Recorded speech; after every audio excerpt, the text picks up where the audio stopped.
Canada में पूर्व PM Indira Gandhi का अपमान। कांग्रेस ने जताई आपत्ति, पीएम मोदी को घेरा।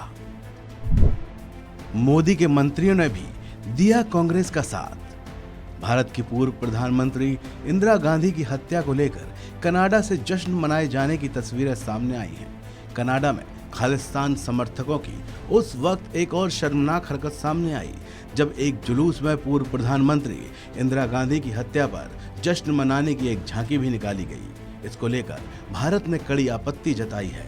वायरल हुए वीडियो की झांकी में दिवंगत इंदिरा गांधी खून से सनी साड़ी में हाथ ऊपर खड़े किए हुए हैं। वहीं दो बंदूकधारी उन पर निशाना लगा रहे हैं। झांकी के अंत में बदला भी लिखा है। इस पूरे मामले के बाद कांग्रेस ने कड़ा एतराज जताते हुए पीएम मोदी को घेरने की कोशिश की है।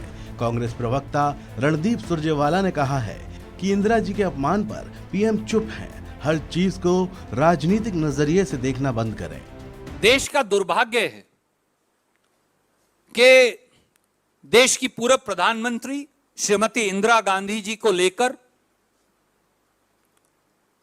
भारत विरोधी ताकतों द्वारा कनाडा जैसे देश के अंदर अगर मैं ये कहूं कि एक नंगा तांडव किया जाता है तो गलत नहीं होगा और भारत के प्रधानमंत्री चुप हैं। श्रीमती इंदिरा गांधी इस देश की प्रधानमंत्री थी। श्रीमती इंदिरा गांधी ने अपनी कुर्बानी इस देश के लिए दी। सरदार बेन सिंह के शरीर के हजारों टुकड़े इस देश के लिए हुए, जो पंजाब के कांग्रेस के मुख्यमंत्री थे। कांग्रेस के हजारों कार्यकर्ताओं ने पंजाब को उग्रवाद की आग से बचाने के लिए सर्वोच्च कुर्बानियां दी। परंतु जब एक दूसरे देश में भारत के प्रधानमंत्री को लेकर इस प्रकार का कुकृत्य होता है तो देश के प्रधानमंत्री चुप रहते हैं। क्या आप देश के प्रधानमंत्री हर चीज को एक राजनीतिक नजरिए से देखेंगे? देश के प्रधानमंत्री माननीय नरेंद्र मोदी जी को चाहिए कि वो टेलीफोन उठाएं और कनाडा के अपने काउंटर पार्ट से बात करें और प्रोटेस्ट दर्ज करें।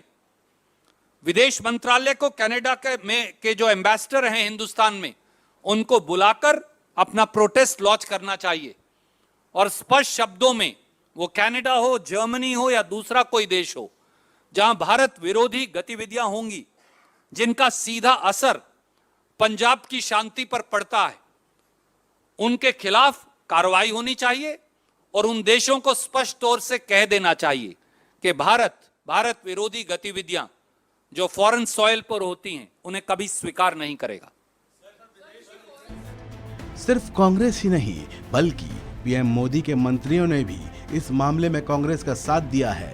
एस जयशंकर ने पूर्व प्रधानमंत्री इंदिरा गांधी की हत्या को दर्शाती परेड फ्लोट के दृश्य के बाद कनाडा को गंभीर चेतावनी दी है। खालिस्तान समर्थकों तत्वों के प्रति कनाडा की स्पष्ट सहिष्णुता को निंदा करते हुए भारत के विदेश मंत्री एस जयशंकर ने कहा कि ये कनाडा और भारत के साथ उसके संबंधों के लिए अच्छा नहीं है।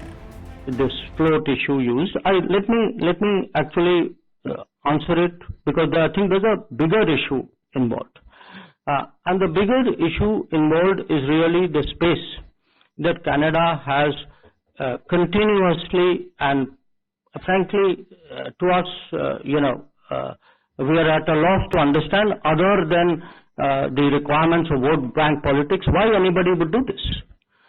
Because if you look at their history, I mean, you would imagine that they learn by the history and they wouldn't like to repeat their history. So it isn't only one incident, however egregious it may be. I think there is a larger underlying issue about the space which is given to separatists, to extremists, to people who advocate violence. And I think it's not good for the relationship, and I think it's not good for Canada. वहीं विदेश राज्य मंत्री मीनाक्षी लेखी ने कहा कि किसी अपराध का जश्न नहीं मनाया जा सकता। उन्होंने कनाडा के गवर्नर से इस मामले में एक्शन की मांग की। Any assassination or murder is a crime in every democratic process or any democratic governance. So something which is an offense cannot be celebrated, and thus all that is happening in Canada falls within the purview of law and order, and the government of the day and the society must act upon it, else it becomes a reflection of that very society where such things are happening. ये मामला बेहद गंभीर है क्योंकि किसी भी देश की धरती पर भारत विरोधी तत्वों को जश्न मनाने की इजाजत नहीं दी जा सकती। इसलिए बेहद जरूरी है कि इस मामले में सियासत को छोड़कर कोई ठोस कदम उठाया जाए। इस खबर में इतना ही। आप बने रहिए वन इंडिया के साथ।